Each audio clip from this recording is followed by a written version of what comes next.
नमस्कार दोस्तों, आप सभी का स्वागत है आपके अपने इस YouTube चैनल पर स्टडी विद रानू में। आज हम लोग पढ़ने वाले हैं राजस्थान में वनों के प्रकार। तो सबसे पहले हम राजस्थान के मैप को समझते हैं कुछ भौगोलिक दृष्टि से। उसके बाद में हम यहाँ पर किस प्रकार की वनस्पति पाई जाती है उसको देखेंगे। बहुत ही अच्छे तरीके से समझ करके पढ़ने वाले हैं। तो देखिए, राजस्थान है, राजस्थान में ये हमारी अरावली है। बीच में जो आपको दिखाई दे रही है ये अरावली है, जो राजस्थान को दो भागों में बांटती है, पूर्वी और पश्चिमी भाग में। राजस्थान का जो पश्चिमी भाग है, इस पूरे भाग के अंदर आपको मरुस्थल ही देखने को मिलेगा, यानी कि शुष्क एरिया जो है वो राजस्थान का पश्चिमी भाग है। तो जो अरावली के पश्चिमी भाग में, यानी कि इस पूरे एरिया में उष्ण मरुद्भिद वन या फिर हमें शुष्क कांटेदार मरुस्थलीय वन भी इन्हें कहते हैं, इस प्रकार के वन हमें देखने को मिलते हैं, जो लगभग 6.26% पर पाए जाते हैं। इन्हें उष्ण कटिबंधीय कटीले वन भी कहा जाता है, यानी कि ये राजस्थान के पूरे पश्चिमी भाग पर हमें देखने को मिलते हैं। इसके बाद अरावली के अंदर आपको उत्तरी भाग में शुष्क पर्णपाती यानी अर्धशुष्क पतझड़ वन, उष्ण धोक वन या धोकड़ा वन भी इसे कहते हैं, इस प्रकार के वन पाए जाते हैं, जो लगभग 58.11% पर हमें देखने को मिलते हैं। यानी कि राजस्थान में सबसे ज़्यादा सर्वाधिक यही इसी प्रकार के वन हमें देखने को मिलते हैं। शुष्क पर्णपाती वन सबसे ज़्यादा राजस्थान में देखने को मिलते हैं। इसके बाद अरावली का जो दक्षिणतम भाग है, इस दक्षिण भाग में हमें उपोष्ण सदाबहार वन या हम इन्हें उपोष्ण पर्वतीय वन भी कहते हैं, इस प्रकार के वन हमें देखने को मिलते हैं। ये विशेषतः माउंट आबू के अंदर हमें देखने को मिलते हैं और सिरोही के कुछ भाग पर भी ये पाए जाते हैं। ये 1% या फिर 0.39% भी हमें देखने को मिल जाते हैं। तो राजस्थान में सबसे कम पाए जाने वाले वन सदाबहार वन है और राजस्थान में सर्वाधिक मात्रा में पाए जाने वाले वन शुष्क पर्णपाती, जिन्हें हम धोक या धोकड़ा वन कहते हैं, ये मिलते हैं। उसके बाद जो हमारी अरावली है, इसके पूर्व में उत्तर भाग में मिश्रित पर्णपाती, जिन्हें हम अर्धशुष्क मानसूनी पतझड़ वन भी कहते हैं, इस प्रकार के वन देखने को मिलते हैं। ये लगभग 28% पर हमें मिलते हैं। इसके बाद नीचे यहाँ दक्षिण के अंदर दक्षिण वाले भाग में हमें शुष्क सागवान वन, जिन्हें हम उष्ण शुष्क सागवान वन भी कहते हैं, ये लगभग 6.87% या फिर 7% के भाग पर हमें देखने को मिलते हैं, जिन्हें हम मानसूनी चौड़ी पत्ती वन भी कहते हैं। तो यहाँ पर मानसूनी चौड़ी पत्ती के वन पाए जाते हैं, इसलिए इसे इस तरह का कहा जाता है। तो भौगोलिक दृष्टि या जलवायु के आधार पर वनों को 5 भागों में बांटा है। तो आपसे ये क्वेश्चन भी किया जा सकता है कि भौगोलिक दृष्टि से या जलवायु के आधार पर वनों को कितने भागों में बांटा है, तो 5 भागों में बांटा है, यानी कि उष्ण मरुद्भिद वन, उपोष्ण सदाबहार वन, शुष्क पर्णपाती वन, मिश्रित पर्णपाती वन और शुष्क सागवान वन। ये 5 प्रकार के भागों में वनों को विभक्त किया गया है। इसके बाद हम देखेंगे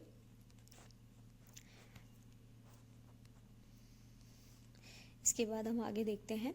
एक हमें यहाँ पर देखने को मिलता है, जो अरावली है उसके दक्षिण में ही हमें यहाँ पर देखने को मिलते हैं उष्ण कटिबंधीय शुष्क पतझड़ वन, यानी कि अरावली के उत्तरी व पूर्वी ढालों से डूंगरपुर, बांसवाड़ा, सिरोही तक ये हमें देखने को मिलते हैं। वैसे भौगोलिक दृष्टि से हमें ये 5 प्रकार के वन ही देखने को मिलते हैं। इसके बाद हम आगे देखते हैं। अब आता है क्षेत्रफल के अनुसार वनों का अवरोही क्रम, यानी कि अवरोही मतलब घटता हुआ क्रम। हमें सबसे ज़्यादा जो पाए जाते हैं वो वन, उसके बाद में उनका प्रतिशत के हिसाब से उनको घटते क्रम में लिखना होता है। तो ये क्वेश्चन भी आजकल बनने लग गया है।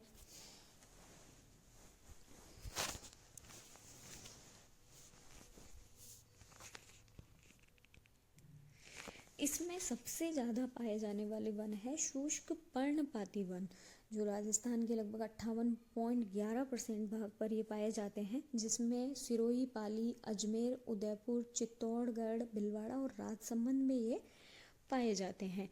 दूसरे नंबर पर आता है मिश्रित पर्णपाती वन, जो लगभग 28% भाग पर पाए जाते हैं। ये उदयपुर, कोटा, बूंदी, चित्तौड़गढ़ यानी मेवाड़ क्षेत्र में हमें देखने को मिलते हैं। तीसरे नंबर पर आता है शुष्क सागवान वन, जो लगभग 7% भाग पर पाए जाते हैं। स्पेशली बांसवाड़ा, डूंगरपुर, उदयपुर, बारा और वागड़ या हाड़ौती क्षेत्र जिसे हम कहते हैं, वहाँ पर ये वन पाए जाते हैं। फोर्थ नंबर पर आता है मरुद्भिद या शुष्क कांटेदार मरुस्थलीय वन, जो लगभग 6.26% भाग पर पाया जाता है। राजस्थान के पश्चिमी भाग में ये हमें देखने को मिलता है। यानी कि राजस्थान है तो राजस्थान के जैसलमेर में, बीकानेर में, बाड़मेर में, जोधपुर में, फलौदी वाले एरिया में हमें ये इस प्रकार के वन मिलते हैं। पांचवें नंबर पर आता है उपोष्ण सदाबहार वन, यानी कि जो हमें माउंट आबू में देखने को मिलता है। लगभग 1% तो ये हमें मिलते हैं, यानी राजस्थान में सबसे कम मात्रा में यही वन पाए जाते हैं। इसके बाद में देखिए उष्ण, अब इसमें देखिए जहाँ जहाँ पर जिस प्रकार के वन मिलते हैं वो हम पढ़ते हैं। उष्ण कटिलीय या फिर मरुद्भिद वन, जो जैसलमेर, बीकानेर और बाड़मेर, जोधपुर यहाँ पर पाए जाते हैं। पतझड़ और मिश्रित पर्णपाती वन उदयपुर, कोटा, बूंदी, चित्तौड़गढ़, मेवाड़ क्षेत्र में पाया जाता है।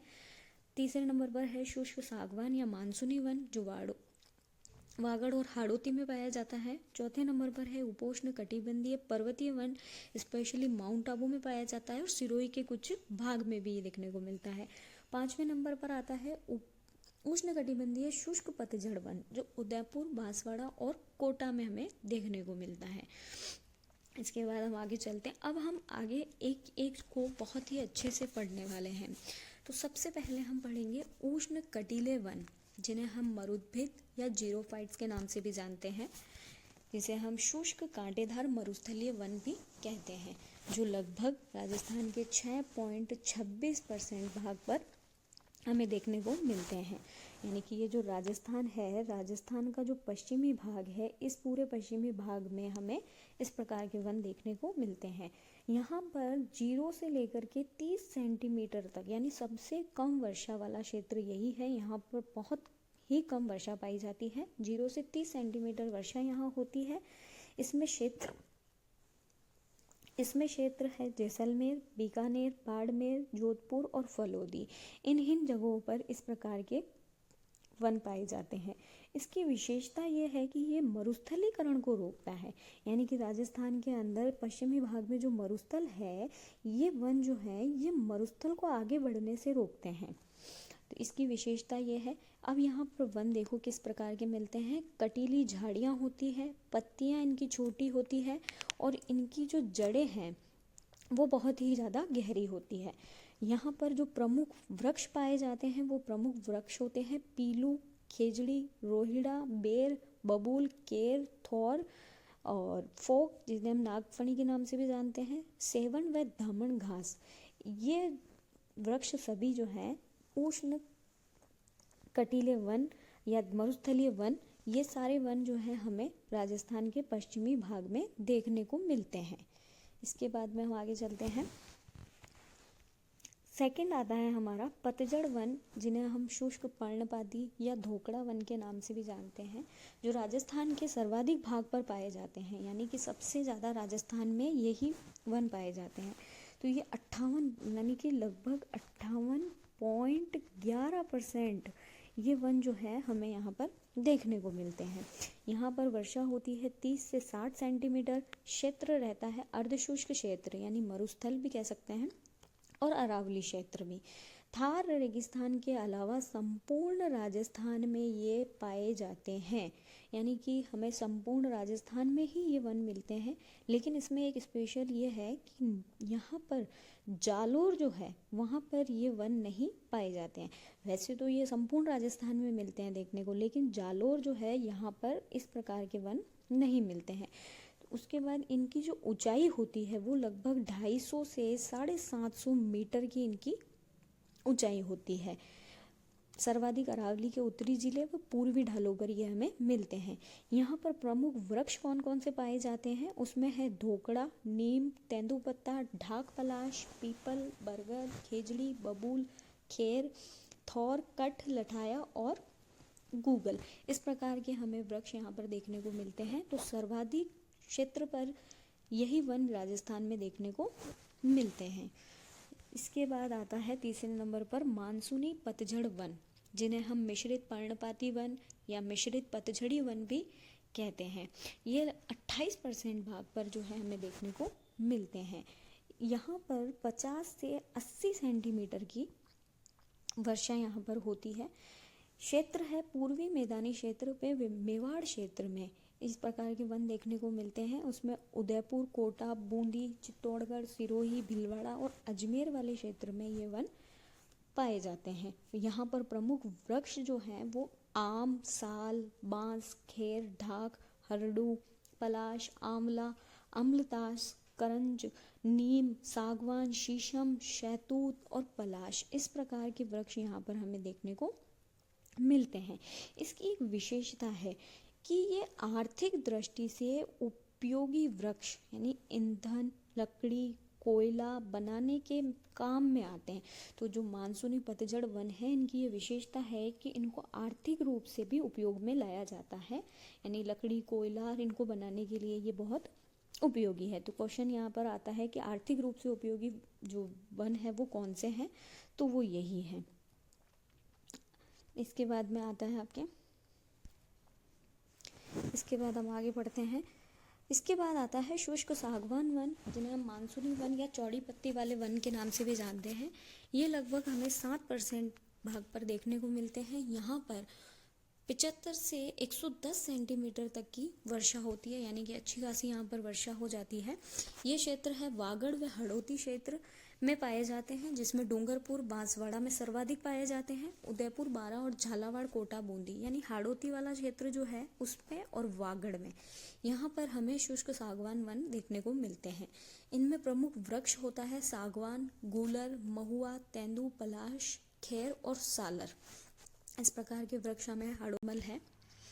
इसके बाद में हम देखेंगे 5वें नंबर पर आता है उपोष्ण कटिबंधीय सदाबहार वन, जिन्हें हम उपोष्ण पर्वतीय वन के नाम से भी जानते हैं, जो लगभग 1% यानी कि 0.39% या फिर 1% भाग पर पाए जाते हैं। यहाँ पर वर्षा होती है 150 सेंटीमीटर से प्लस, मतलब सर्वाधिक राजस्थान में हमें कई वर्षा देखने को मिलती है तो वो माउंट आबू में है। ऊंचाई रहती है 1000 मीटर से सर्वाधिक, यानी 1000 मीटर से भी ज़्यादा ये ऊंचे होते हैं। तो सबसे ज़्यादा ऊंचाई जो है इन्हीं वनों की पाई जाती है। स्थान है केवल माउंट आबू और सिरोही का कुछ भाग जो है वो भी इसमें आ जाता है। आबू ब्लॉक भी है, तो सिरोही का भाग और आबू ब्लॉक भी है। वैसे विशेष रूप से ये माउंट आबू में पाए जाते हैं। यहाँ पर प्रमुख वृक्ष जो है वो आम, बांस, जामुन, बेल, अम्बतरी, सीरस और सिनकोना, इस प्रकार के वृक्ष जो है हमें देखने को मिलते हैं। इसकी विशेषता ये है कि ये औषधीय युक्त पादप यानी औषधीय युक्त जो है वन होते हैं यहाँ पर। जैसे हमने अभी देखा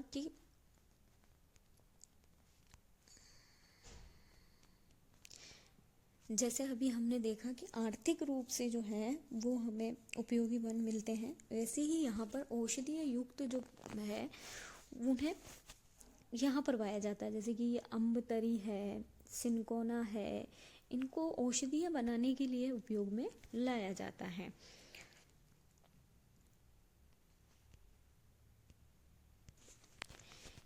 यहाँ पर हम कुछ इसकी विशेषता देखें तो यहाँ डिकिल्पटेरा आबुएंसिस पादप पाया जाता है, जो विश्व में एकमात्र है, जो यहाँ पर ही हमें देखने को मिलता है। इसके बाद में पश्चिमी राजस्थान में सर्वाधिक जैव विविधता वाला क्षेत्र भी यही है, कि सबसे ज़्यादा जैव विविधता भी हमें यहीं पर ही देखने को मिलती है। तो जैसे कि हमने तो इस प्रकार से हमने 5 वनों के प्रकारों को अच्छे से पढ़ लिया है, किस क्षेत्र में किस जगह पर किस प्रकार के वन हमें देखने को मिलते हैं। इसके बाद में हमने वृक्ष पढ़े हैं, उसमें से हम बहुत अच्छे से वृक्षों को एक एक वृक्षों को अच्छे से डिटेल में पढ़ने वाले हैं।